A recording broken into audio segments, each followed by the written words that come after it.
ডাক্তাররা নীলের কাঁধে লাগা গুলিটা বের করে দিয়েছিল, কিন্তু খুব বেশি রক্তপাত হওয়ার কারণে ডাক্তার অ্যাডভাইস করলো যে নীল আজকের রাতটা যেন হসপিটালেই কাটায়, যাতে ডাক্তাররা তাকে অবজার্ভ করতে পারে, কারণ দরকার পড়লে তাকে রক্ত দিতে হবে। কিন্তু নীল এই প্রস্তাবে রাজি হলো না।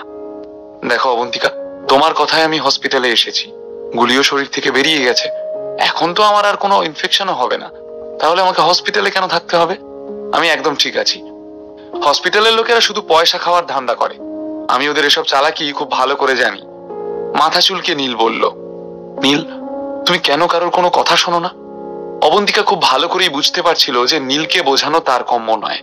হতাশ হয়ে সে বলল, আমার সঙ্গে আমার বাড়ি চলো, আমার কাছে ওষুধের খুব ভালো কালেকশন আছে, আমি তোমার ট্রিটমেন্ট করতে পারবো। তুমি আবার আমার কাছ থেকে টাকা পয়সা চাইবে না তো? মজার ছলে নীল বলল, শাট আপ।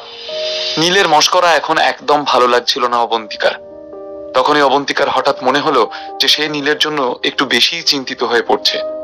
তার নিজের একজন প্রেমিক আছে, আর নীলও বিবাহিত, তাহলে তার হয়তো বাইরের একটা ছেলের জন্য এতটা চিন্তা না করলেও চলবে। অবন্তিকা এইবার আর নীলকে গাড়ি চালাতে দিল না, বেশ জেদ করে নিজেই ড্রাইভারের সিটে বসে পড়ল। নীল ওর এই কনসার্ন দেখে বেশ খুশি। সারা রাস্তা অবন্তিকার দিকেই তাকিয়ে রইল নীল। একটু হেসে সে বলল, তোমার সঙ্গে থেকে বুঝতেই পারলাম না কখন সকাল থেকে সন্ধ্যা হয়ে গেল। এই সময় আমার কি তোমার বাড়িতে যাওয়াটা ঠিক হবে? তাহলে আমি আর কি করতে পারি বলো? হসপিটালে তো তুমি থাকবে না, আর তোমাকে তো আমি এই অবস্থায় একা ছেড়ে দিতে পারি না, তাই না? কথাগুলো বলেই এক হাত দিয়ে নিজের শার্টের কলারটা ঠিক করলো সে। তখনই নীলের চোখ গেল অবন্তিকার শরীরের দিকে। সেদিকে চোখ পড়তেই নীলের মাথা ঘুরে গেল। অতি কষ্টে নিজেকে সংবরণ করে গাড়ির বাইরে চোখ রাখলো সে। নীলের নজর ঠিক কোন দিকে যাচ্ছে সে কথা খুব সহজেই বুঝতে পারছিল অবন্তিকা। লজ্জায় তার দুটো কান লাল হয়ে উঠল। অবন্তিকা নীলের দিক থেকে মুখ ফিরিয়ে বলল, যদি তুমি আর একবারও আমার দিকে তাকাও তাহলে আমি তোমার চোখ উপড়ে নেব। এই কথা শুনতেই নীল হেসে ফেলল, কিন্তু সে অবন্তিকার দিকে তাকানোর আর চেষ্টা করলো না। প্রায় 1 ঘন্টা পরে নীল অবন্তিকার সাথে ওর বাড়ি পৌঁছলো। অবন্তিকা দরজা খুলেই নিজের বেডরুমে দৌড়ালো ফার্স্ট এড বক্স আনার জন্য। তার কাছে জুতো খোলার সময় পর্যন্ত ছিল না। এদিকে সোফায় গিয়ে আরাম করে শুয়ে পড়ল নীল। আসলে হসপিটালে ট্রিটমেন্ট হলেও গাড়ির ঝাঁকুনিতে বেশ ব্লিডিং হচ্ছিল নীলের, তাই বাড়ি পৌঁছানোর সঙ্গে সঙ্গেই অবন্তিকা ফার্স্ট এড বক্স নিয়ে এলো। প্রথমে একটু ব্যথা করবে, কিন্তু তোমাকে সেটা সহ্য করতে হবে। অবন্তিকা ফার্স্ট এড বক্সটা মাটিতে নামিয়ে রেখে নিচে বসে নীলের মাথার ব্যান্ডেজ থেকে বেরিয়ে আসা রক্তটা মুছতে শুরু করলো। ওফ গড, তোমার তো মাথার অবস্থাও দেখছি বেশ খারাপ। ঠোঁট উল্টে অবন্তিকা বলল, তোমার নার্ভাস হবার কোনো দরকার নেই, যা অত্যাচার করার করে নাও। হাসতে হাসতে নীল মজা করতে থাকলো। আচ্ছা 1 মিনিট, তুমি কি করে ট্রিটমেন্ট করতে হয় সেটা জানো তো? যদিও নীলের গলা বেশ জোরেই ছিল, তাও এই কথা বলতে বলতেই সে মাথা তুলে অবন্তিকাকে দেখতে চেষ্টা করলো। আর তাতেই ঘটে গেল এক ঘটনা। নীল যেই মাথা তুলে দেখার চেষ্টা করলো, অমনি তার মুখ হাঁ হয়ে গেল। অবন্তিকার ঠোঁট জোড়া ঠিক তার চোখের সামনে ছিল। এই দৃশ্য দেখে বিদ্যুৎ খেলে গেল নীলের পুরো শরীরে, কিন্তু তাও সে তৎক্ষণাৎ মুখ ঘুরিয়ে ফেলল। আমি সবকিছু পারি, তোমাকে এত কিছু ভাবতে হবে না। অবন্তিকা এইবারও নীলের চোখ দুটোকে খেয়াল করেছিল, তাই রক্ত মুছতে গিয়ে জোরে নীলের মাথার ক্ষততে চাপ দিল। আহ আহ লাগছে, একটু আস্তে, একটু আস্তে আস্তে করো। নীল ব্যথায় কোকিয়ে উঠল। আমি তোমাকে গাড়িতেই বলেছিলাম যে তুমি যদি আমার দিকে আবার তাকাও তাহলে আমি তোমার চোখ দুটো খুলে নেব, গম্ভীর হয়ে বলল অবন্তিকা। এখানে তুমি আর আমি ছাড়া আর কে আছে? তোমাকে দেখবো না তো কাকে দেখবো? প্রচন্ড হতাশ গলায় বলল নীল। তাহলে এত এদিক ওদিক তাকানোর দরকার কি? কথাগুলো বলতে বলতে অবন্তিকা একটু লজ্জা পাচ্ছিল। আমি এদিক ওদিক কোথায় তাকালাম? না বোঝার ভান করলো নীল। তুমি সব জানো বুঝলে চাঁদু। অবন্তিকার সময় নষ্ট না করে নীলের মাথায় আরেকটা নতুন ব্যান্ডেজ বেঁধে দিল। বেশ কিছুক্ষণ ধরে দুজনেই চুপচাপ সোফায় বসেছিল। এমন সময় হঠাৎই নীলের ফোন বেজে উঠল, কিন্তু সে ফোনটা ধরলো না। নীল, তুমি তো আমায় তখন উত্তরটা দিলে না। তুমি ওই বাচ্চাটার জন্য নিজের জীবন দিতেও প্রস্তুত ছিলে, কিন্তু কেন? একটু ইতস্তত করে অবন্তিকা জিজ্ঞেস করলো। আমি কিছুই ভাবছিলাম না। যদি ওই বাচ্চাটার গুলি লাগতো তাহলে হয়তো ওকে আর বাঁচানো যেত না। আমার আর কি, আমি তো ইউজলেস। খুব ক্যাজুয়াল ভঙ্গিতে কথাগুলো বলল নীল। অবন্তিকা যতবার নীলকে দেখে তত অবাক হয়ে যায় সে। ছেলেটা দুষ্টু হলেও মনটা হীরের টুকরো।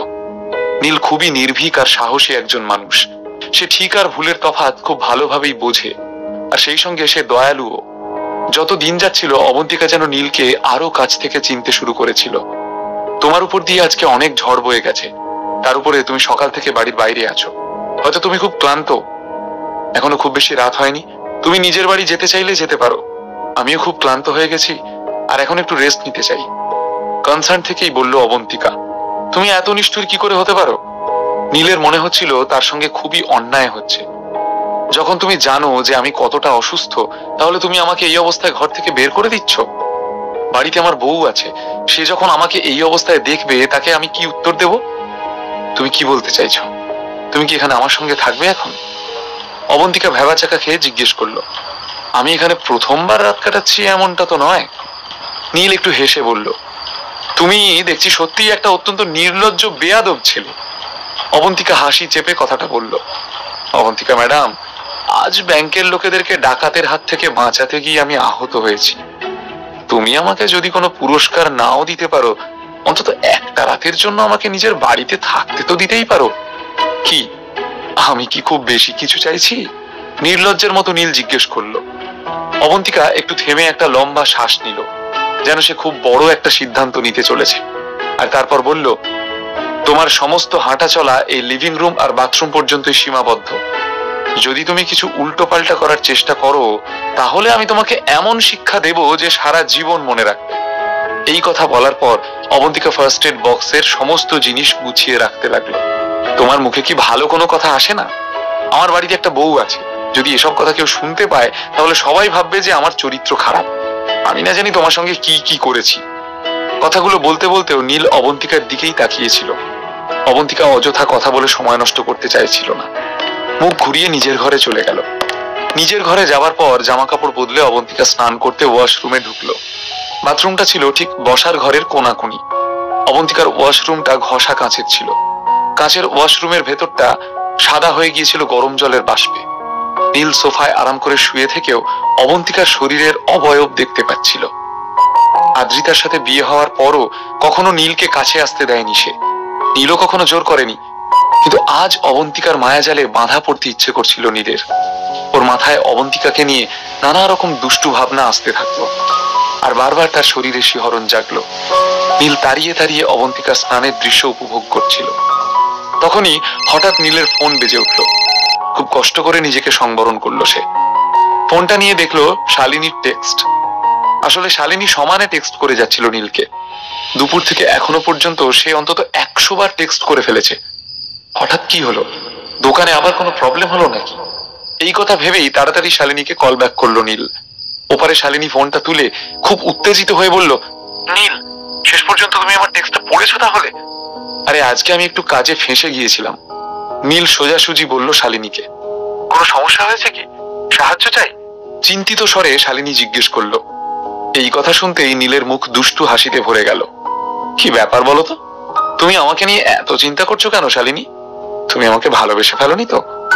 নীল জানতে পারলো না যে এই কথা শুনতেই ফোনের অন্য প্রান্তে শালিনীর মিষ্টি মুখটা লজ্জায় লাল হয়ে উঠল।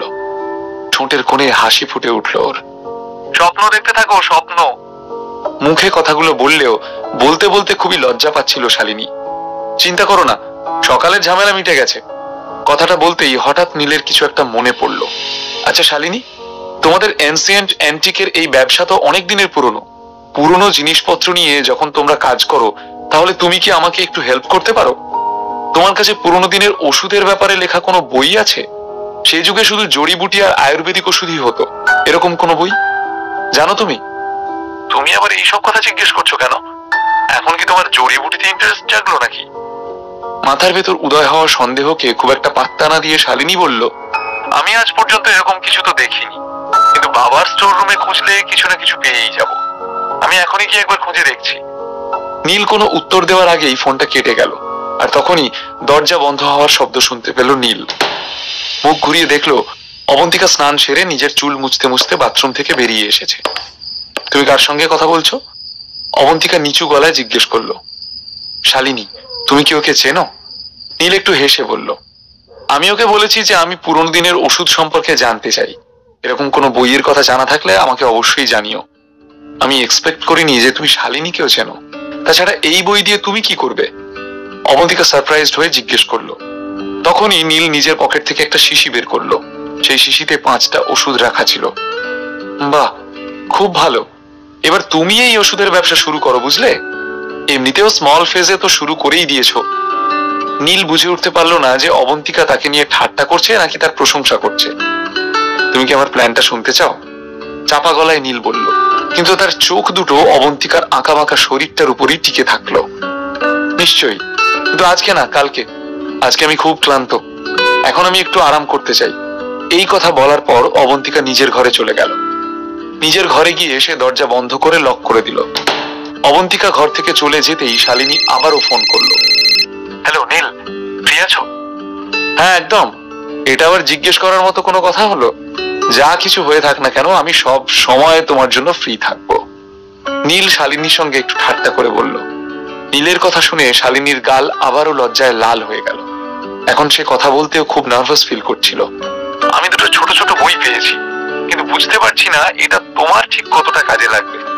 তোমার কি বইগুলো এখনই দরকার? না, এখন দরকার নেই, এখন আমার একটু তাড়া আছে। আমি কালকে তোমার সঙ্গে দেখা করব। নীল বেশ হাসি মুখে বলল, ঠিক আছে, তুমি নিজের কাজ করো, আমি কাল তোমার জন্য অপেক্ষা করব।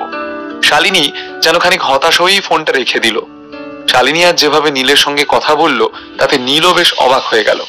কিন্তু এসব নিয়ে মাথা ঘামানোর মতো সময় নীলের কাছে ছিল না। তার মাথায় অলরেডি অনেক কথা ঘুরছিল। রাতটা খুব তাড়াতাড়ি কেটে গেল। যখন সকালবেলা অবন্তিকা ঘুম থেকে উঠলো তখন সে দেখলো যে নীল সেখান থেকে চলে গেছে। রায়চৌধুরীদের অফিসে নীল খুব মন দিয়ে নন্দিতার দেওয়া ইনফরমেশনের ফাইলটা পড়ছিল। নীল বিশ্বাস করতে পারছিল না, কিন্তু একদিনেই রায়চৌধুরী গ্রুপের কলকাতা ব্রাঞ্চে অনেক টাকার লোকসান হয়ে গিয়েছিল। আজ সকালে শেয়ার মার্কেট শুরু হওয়ার সাথে সাথেই ফ্রিজিং পয়েন্ট আগের থেকেও নিচে নেমে এসেছে। স্যার, যদি এভাবেই চলতে থাকে তাহলে আমার মনে হয় না যে এই ব্রাঞ্চ বেশি দিন চলতে পারবে। আমাদের টাকা সব শেষ হয়ে আসছে।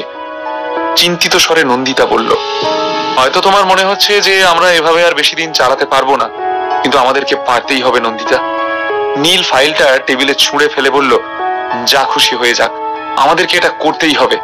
কোম্পানির কাছে লিকুইড ক্যাপিটাল কত আছে? যা ফান্ড আছে সব ঢেলে দাও। আমিও দেখতে চাই যে রায়চৌধুরী পরিবারের খিদে আর কতটা বাড়তে পারে। নীল ঠিক কি করার কথা ভাবছে। নীল কি এই লড়াই জিততে পারবে, নাকি রায়চৌধুরী পরিবারের কাছে ক্ষমা চাইতে হবে শেষমেশ? রায়চৌধুরী পরিবারের কাছে এত টাকা এলো কোথা থেকে? কি আছে এর পেছনে? রায়চৌধুরী পরিবার আর নীলের মধ্যে কি কোনো সংঘর্ষ হবে?